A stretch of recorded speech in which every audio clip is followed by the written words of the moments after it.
Salut à tous, le gouvernement vient encore de franchir un cap au niveau démocratique, malheureusement.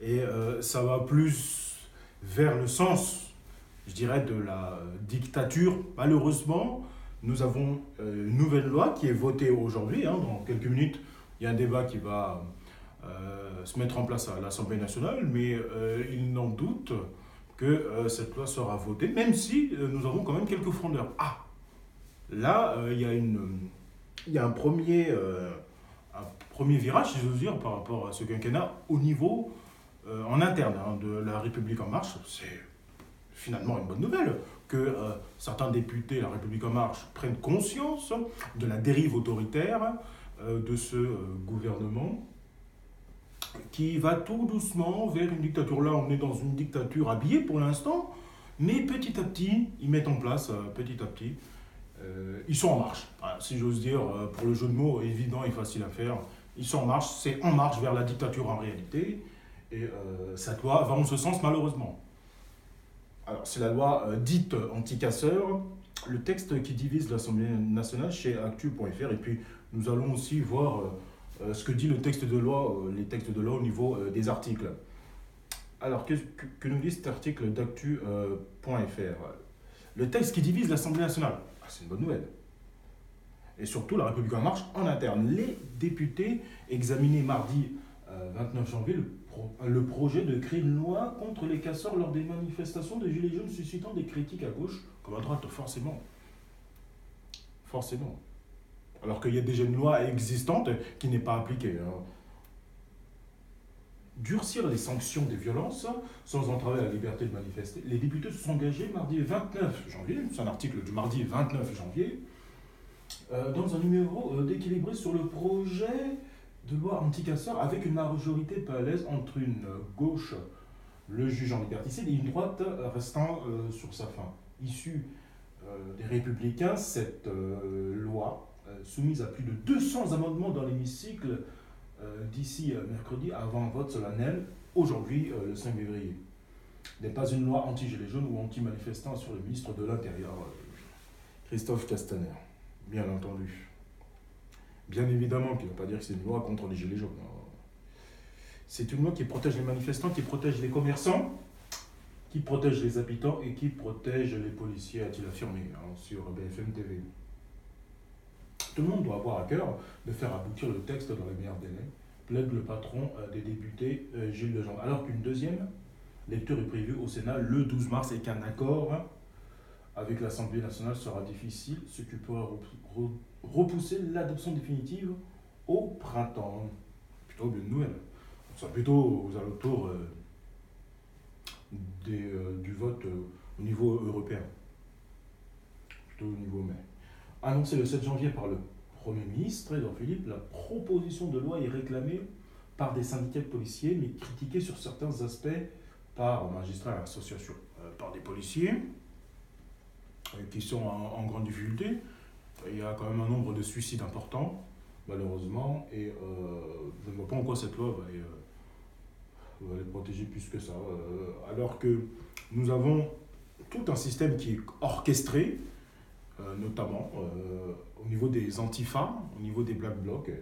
Et cette loi, c'est pas par rapport à eux, bien sûr.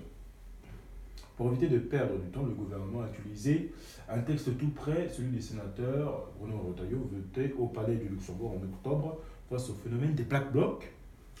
Il avait alors déjà considéré à gauche comme attentatoire aux libertés. Les marcheurs avaient voté contre. Les marcheurs, la République en marche, ont voté contre la loi de Bruno Retailleau contre les Black Blocs. Et là, les républicains, enfin, la République en marche, les marcheurs, si j'ose dire, reprend le même texte de Bruno Retailleau et la font passer à leur sauce contre les gilets jaunes cette fois-ci. Donc, il faut lire entre les lignes et c'est quand même incroyable. Ils refusent le même texte qu'ils vont faire juste après. C'est incroyable. Et c'est de la pure incompétence, bien entendu.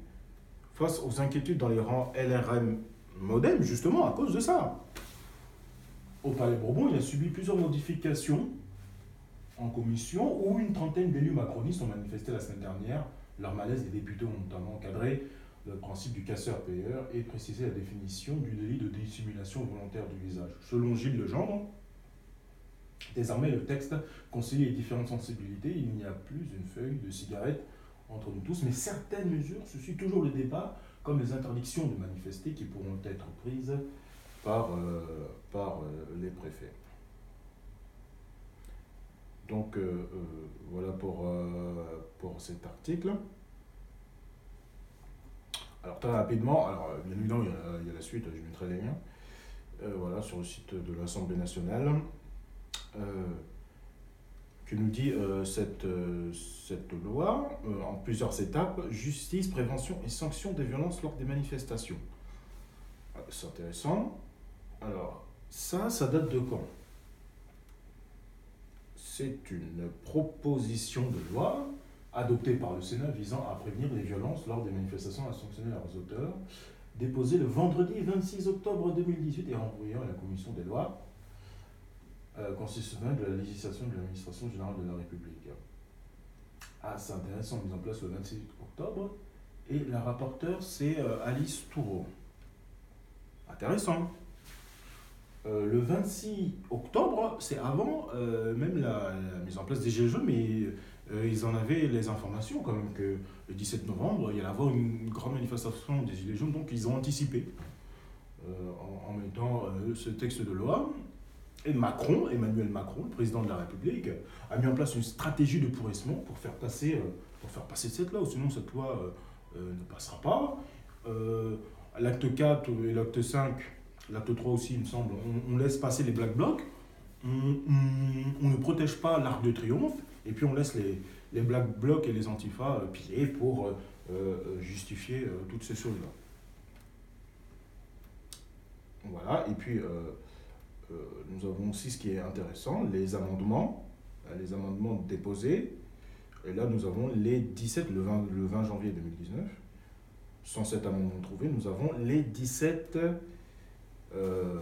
à chaque fois, bien évidemment, leur amendement est rejeté, mais le plus important, c'est leur acte politique de leur groupe, c'est la France Insoumise, avec le nom des 17 députés qui ont tous refusé. Voilà. C'est le seul groupe parlementaire qui a mis en place les amendements concernant cette loi. Donc c'est quand même important et intéressant à noter. Alors cette proposition de loi, justement, qui date du 26 octobre, enregistrée à l'Assemblée nationale le 26 octobre 2018, juste en anticipation des Gilets jaunes, justement. Alors moi, ce qui m'intéresse au niveau de la compréhension de ce texte, notamment à l'article 2, c'est les mesures de police administrative. Bien sûr, parce que nous avons ensuite l'article 4, 5, 6, qui parle des dispositions pénales. Donc qu'est-ce que ça nous dit au niveau de l'article 1er? Très rapidement, si les circonstances font craindre des troubles d'une particulière gravité à l'ordre public et à compter du jour de déclaration d'une manifestation sur la voie publique, ou si la manifestation n'a pas été déclarée dès qu'il en a connaissance, le représentant de l'État dans le département, où apparaît le préfet de police, peut autoriser par arrêté motivé pendant les 6 heures qui précèdent la manifestation et jusqu'à dispersion à l'entrée et au sein d'un périmètre délimité les agents mentionnés au 2 et 4e de l'article 16 du Code de procédure pénale et sur la responsabilité de ces agents, mentionnés à l'article 20 et au premier de l'article 21 du même Code à procéder avec le consentement des personnes faisant l'objet de ces vérifications à des palpations de sécurité ainsi qu'à l'inspection visuelle et à la fouille des bagages. La palpation de sécurité est effectuée par une personne, bien évidemment, du même sexe que la personne en fait l'objet. L'arrêté est transmis sans délai au procureur de la République et communiqué au maire de la commune concernée. Donc, c'est un article premier intéressant. Voilà. Ça parle de périmètre, on a déjà ça. Hein. Je veux dire, par contre, l'article 2, là, il y a quand même des choses intéressantes. Alors, bien évidemment, ça, c'est l'article du 23 janvier, hein, c'est-à-dire la législature le texte du 23 janvier. Et là, nous avons l'article l'article 1er, bah, il y a quelques modifications au niveau de l'article 1er. L'article 2 ne change pas, hein, il est non modifié, donc on va voir ce que ça donne. Alors, le représentant de l'État, dans le département où apparaît le préfet de police, peut par arrêté motivé interdire de prendre part à une manifestation déclarée ou dont il a connaissance à toute personne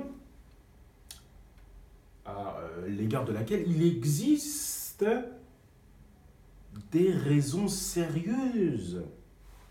Des raisons sérieuses. Il existe des raisons sérieuses de penser que son comportement... Et oui, et c'est ça qui ne va pas ici. C'est toute cette séquence-là. Elle est là, la dictature. Elle est là, la dictature déguisée. Hein, bien entendu. Eh oui, oui. C'est-à-dire que ça a la tête du client, si j'ose dire. C'est une pure dictature, hein, tout simplement. Donc on va pouvoir choisir, on va pouvoir sélectionner qui ne va et qui ne va pas aux manifestations. C'est d'une gravité absolue, hein, bien sûr. Là, la liberté de circuler est quand même mise en danger. Donc, des raisons sérieuses de penser que son comportement constitue une menace d'une particulière gravité pour l'ordre public et qui s'est soit rendu coupable à l'occasion d'une ou plusieurs manifestations sur la voie publique des infractions mentionnées à tous ces articles du Code pénal, soit appartient à un groupe ou entre en relation de manière irrégulière avec des individus incitant, facilitant ou participant à la commission de ce même fait. Voilà pour cette loi. Ensuite, voilà, il y a des choses à dire au niveau des amendes, etc. 7 500 € d'amende, 6 mois d'emprisonnement. Voilà. Il n'y a pas de problème. La loi sera votée malheureusement aujourd'hui. Vous vous retrouvez sur le site de Légifrance. Et puis vous pourrez voir la loi complète, globale, en fin de journée peut-être ou le lendemain, pour voir ce que ça en dit globalement. Mais c'est vraiment l'article 2. C'est vraiment l'article 2 qui fait basculer cette loi dans quelque chose, dans un méandre dangereux, dans des marécages dangereux, si j'ose dire, dans un sable mouvant, pour faire disparaître la démocratie, hein, tout simplement. C'est un sable mouvant et c'est pas la première fois que ce gouvernement met en place des articles 2 dangereux quand même. Hein. C'est quand même assez dangereux et bien évidemment, finalement, donc c'est une dérive. Hein, c'est ce que dit l'Obs, mais certains députés de la République, ça ne sert à rien. Ça ne sert à rien de mettre en place cette loi. Il y a une logique de pourrissement hein, pour mettre en place ces choses-là, et donc on va choisir qui ne vient pas. Alors que je suis désolé, hein, si cette loi est mise en place, alors, ça va peut-être voter en mai, je ne sais pas, mais passera au Sénat, ça reviendra à l'Assemblée nationale, mais si ça passe, et que les antifas et les black blocs sont encore dans la rue, c'est quand même inacceptable. On se croirait dans un stade de foot, alors qu'on est dans les rues, mais on a l'impression que cette loi, ça rejoint certains cas de hooligan, etc. Alors que, pour le coup, là, on est dans le libre droit de manifester, le libre droit de circuler.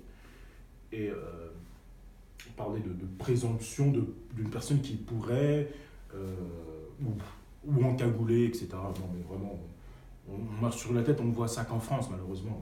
Dans aucun autre pays, on voit ça. Hein. Et puis, par rapport à Jérôme Rodriguez, ce qui lui est arrivé, bien évidemment, et d'autres, mais son cas à lui, pour le coup, il y a 2 semaines, c'est quand même assez grave ce qui lui est arrivé, parce que on ne tire pas des flashballs vers une personne qui n'a rien fait, alors que là, pour le coup, c'est quand même assez intriguant, hein, pour le coup. Alors, pour les autres coups de flashball aussi, mais là c'est quand même assez grave. C'est-à-dire qu'on l'a tiré dessus devant, face, on lui a donné un ordre, le policier s'est rendu, bien sûr, il ne va pas mettre en difficulté sa hiérarchie. Pour le coup, la personne filme et on lui tire dessus. Alors que d'autres qui ont subi ça, c'était des mouvements de foule, ils ont tiré dans le tas, mais là, on a visé une personne directement. c'est quand même gravissime, hein. Peut-être pour d'autres aussi, mais là, ça devient très grave. Cette loi, même si elle est mise en place, est-ce que ça va éviter ce qui est arrivé aux Gilets jaunes et borniers, etc. Ça ne changera rien. Donc plus de répression contre les populations et puis les policiers, il n'y a pas de problème, ils continueront leurs méfaits, certains, et ils sont obligés d'appliquer ce que leur dit la hiérarchie. Moi, je ne sais pas ce qui se passe au niveau de la hiérarchie et comment ça se passe, mais en tout cas, c'est très grave. Donc la dérive de la loi anti-cachère chez l'Obs, avec son interdiction de manifester qui figure dans la loi anti-cachère, le gouvernement préfère l'injustice au risque de désordre. Par Pascal Richer le 3 février, justement. Entrer sous le coup de la peur, armé d'un marteau dans un magasin de porcelaine pour y chasser quelques mouches, est rarement une bonne idée. C'est ce que fait la majorité avec sa loi dite anti-casseurs qui doit être votée aujourd'hui même, en première lecture, en pleine crise des Gilets jaunes. Le magasin de porcelaine, c'est notre démocratie, ancienne mais fragile. Cette loi contrevient au principe fondamental qui veut dire que dans un état de droit, seul un juge peut entraver la liberté individuelle des citoyens. Son article 2 autorise en effet les préfets, représentants directs de pouvoir, à prononcer des interdictions de manifester à l'encontre d'individus présentant une menace d'une particulière gravité pour l'ordre public sous peine de 6 mois d'emprisonnement et 7 500 € d'amende en cas d'infraction.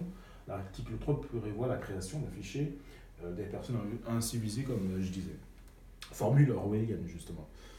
Dans une formule toute orwellienne, le ministre de l'Intérieur, Christophe Castaner, a expliqué que ce texte, initialement rédigé par des sénateurs de droite, avait pour but de protéger le droit de manifester. Ce raisonnement, l'État, en écartant préventivement les potentiels casseurs, assurera le calme des défilés qui attireront ainsi plus de monde. C'est supposé que l'État et ses préfets sont parfaitement neutres face aux manifestations, ce qui est rarement le cas. C'est supposé ensuite que les préfets seront compétents pour détecter sur quels critères. Et oui, des futurs délinquants, tels des précogs, comme dans le film de Spielberg, ces mutants du roman de science-fiction Minority Report. C'est supposé enfin que seuls des gouvernements modérés feront usage de ce nouveau pouvoir. Quand vous serez dans l'opposition avec une droite extrême au pouvoir, vous verrez, mes chers collègues, c'est une pure folie que de voter ce texte, une pure folie. A mis en garde dans l'hémicycle le député centriste de la Marne, Charles de Courson, qui a appelé ses collègues à se réveiller, écrit au retour du régime de Vichy.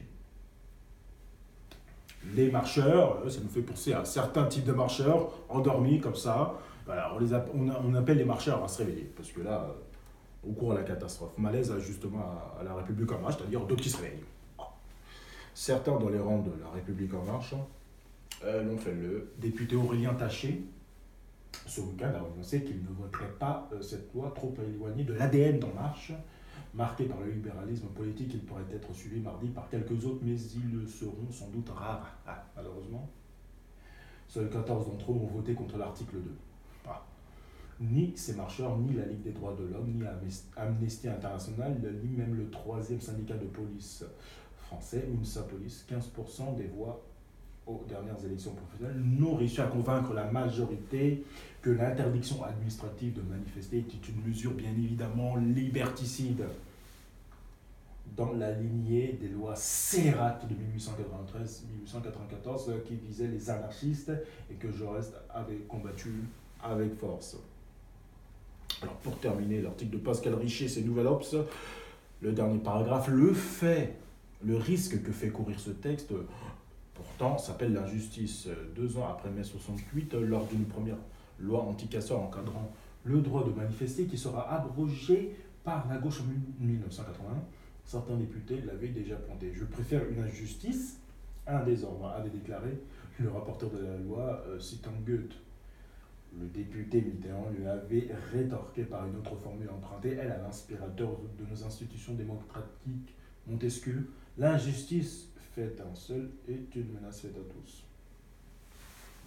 Donc voilà pour cet article qui montre les dessous de cette loi euh, qui est liberticide et qui nous met gravement en difficulté. Alors là, nous avons le Huffington Post, un article du Huffington Post qui parle aussi d'une autre dérive du gouvernement qui vont dans le sens de la dictature. Loi liberticide et perquisition, là pour le coup, c'est pas chez un parti politique comme chez Mélenchon, avec certaines présomptions, mais là, on va chez des journalistes qui font leur travail. Alors qu'en fait, on sait très bien qu'ils veulent leurs sources. C'est interdit, ils n'ont pas le droit.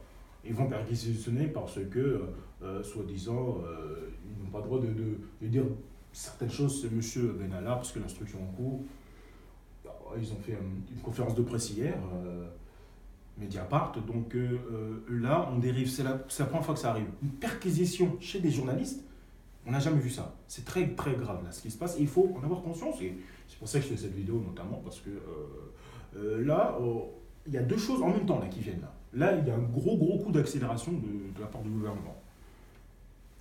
Et bien sûr, il faut en parler. Hein. Perquisition avortée chez Mediapart. À quoi joue le parquet? Oui. Mediapart dénonce un habillage juridique qui n'a qu'une seule fin, trouver les sources de Mediapart et les tarir. Bien sûr. Pour terminer cette vidéo, justement, parce que ça fait partie de la même séquence, du dérive autoritaire vers la dictature. Libertés individuelles, liberté journalistique. C'est les libertés fondamentales qui sont attaquées. Il faut en avoir conscience. Après la consternation, le questionnement, ce lundi 4 février, hier, donc le site d'investigation Mediapart a refusé d'autoriser la perquisition de ces locaux où s'étaient présentés dans la matinée deux magistrats du parquet ainsi que des enquêteurs. Leur objectif assumé, mettre la main sur l'enregistrement. Très embarrassant pour l'Élysée et diffusé la semaine passée d'une conversation entre Alexandre Benalla et son comparse Vincent Graz, tous deux mis en examen dans l'affaire des violences du 1er mai. Faute d'un mandat du juge des libertés et de la détention, les magistrats ont dû rebrousser chemin pour le moment. Voilà. Donc on leur a dit d'y aller, mais il n'y a pas de mandat. On ne peut pas avoir de mandat pour perquisitionner des journalistes qui font leur travail honnête et qui vivent d'abonnement des personnes qui pêchent au loin. Donc voilà, ça les embête qu'ils soient libres. Qu'ils soient libres et qu'ils font des investigations libres et qu'ils aient leurs propres sources. Voilà. Ils font un vrai travail d'investigation, quoi. Voilà. Donc il y a Mediapart, il y a aussi le média BTLV qui parle d'autres choses, mais il me semble les deux médias, vraiment, les deux seuls libres qui vivent de leurs abonnés. Donc il faut vraiment les soutenir et c'est quand même important. Tant dans l'opposition de gauche et de droite que chez les défenseurs de la liberté de la presse, cette tentative de perquisition avortée a été unanimement condamnée comme une atteinte au secret des sources journalistiques pourtant protégées par la loi. Ah. Cette perquisition est une manœuvre, un habillage juridique qui n'a qu'une seule fin, trouver les sources de Mediapart et les tarir, a ainsi annoncé Fabrice Arfi, co-responsable des enquêtes du journal en ligne, lors d'une conférence de presse au siège de Mediapart. Nous avons révélé des faits d'intérêt public. Nous n'avons commis aucun délit, a renchéri Louis Plenel, président et cofondateur du média en ligne, s'insurge que les procureurs de la République de Paris, choisis par Emmanuel Macron, lui-même, n'ait d'autre urgence que de faire cet acte violent et rarissime de venir perquisitionner un journal. Et oui, tout à fait raison, tout à fait d'accord. Des perquisitions très très très rares dans la presse. Pour terminer cette vidéo, de fait, le rôle joué par le parquet dans cet incident apparaît troublant. À plus d'un titre, Mediapart n'est certes pas le premier média à faire l'objet de perquisition, de tentative de perquisition, mais c'est une procédure rarissime. Dans un pays où la liberté de presse est sanctuarisée depuis la loi du 29 juillet 1881, n'en demeure pas moins hautement sensible, surtout quand elles interviennent dans des affaires impliquant directement le pouvoir. Et oui, dès qu'il y a affaire d'État, eh bien on veut fermer le journal ou faire des perquisitions pour essayer de trouver les sources. Donc on va tout doucement et malheureusement vers une dictature habillée. Voilà, ça avance, c'est en train d'avancer là, il y a une accélération. deux séquences, liberté individuelle, liberté journalistique. Ils sont en train de mettre en place des choses, des lois, des perquisitions. Voilà. Donc, c'est très grave, il fallait faire cette vidéo, c'est important pour informer le collectif, bien sûr. N'hésitez pas à ajouter des commentaires complémentaires hein, concernant ces sujets très graves, ces sujets qui entravent nos libertés. Et puis, bien évidemment, comme je disais hier, c'est une semaine très prolifique, donc je reviendrai demain pour une prochaine vidéo. Je vous remercie de m'avoir suivi. N'oubliez pas de vous abonner aussi et je vous dis à la prochaine.